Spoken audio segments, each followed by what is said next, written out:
মাহবুব ভাই আপনাদের মন খারাপ? আরে ভাই মনটা একটু খারাপ। কি হয়েছে ভাই, কি লিগা মন খারাপ? জাগো কাছে টাকা পাইতাম, একটা লোক ফোন রিসিভ করে না। কি কোন ভাই?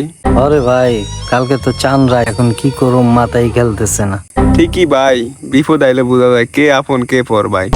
এই বিপদ থেকে যেন আল্লাহ আমাকে উদ্ধার করে। আল্লাহ তো উদ্ধার করবে, কিন্তু কারো না কারো তো উছিলা বেশি লাগে।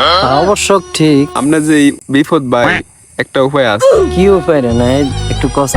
একটা উপায় আছে ভাই, মানে জাওয়াত ভাই একটা কল দিয়ে দেখতে পারেন ভাই। থাকা সত্ত্বে মানা করবো না ভাই। ঠিকই তো রে, আমার তো মাথায় ছিল না। তাহলে ভাই একটা কল দেন জাওয়াত ভাইয়ের, কাম হইবো ভাই। ঠিক আছে, একটা কল দিই। এই অসময় কে কল দিল? আসসালামু আলাইকুম। ওয়ালাইকুম আসসালাম। কি মামা? মামা, একটা বিপদে পড়ে ফোন দিছিলাম তোমায়। হঠাৎ করে এত রাত্রে কি হয়েছে? বলেন, সমস্যা নাই, বলেন। সরাসরি একটু কথা বললে ভালো হয়, মোবাইলে তো সব কথা বলা যায় না, ওইটার জন্য। তাহলে আপনি কই আছেন? আমি আইতাছি। কি মামা, কি হয়েছে? ফোন দিছেন কি? কোনো সমস্যা? আমার কম আর বাগিনা হিসাবে সব খুলে কইতে পারেন আপনি। কোন কোনো সমস্যা নেই। ও মামা, কালকে তো চাঁদ রাত, তো ওইটার জন্য আমি তোমার ফোন দিছিলাম যে তোমার কাছ থেকে কিছু টাকা নিন। টাকা লাগবো? আরে মামা টেনশন নেই, এলো নেন।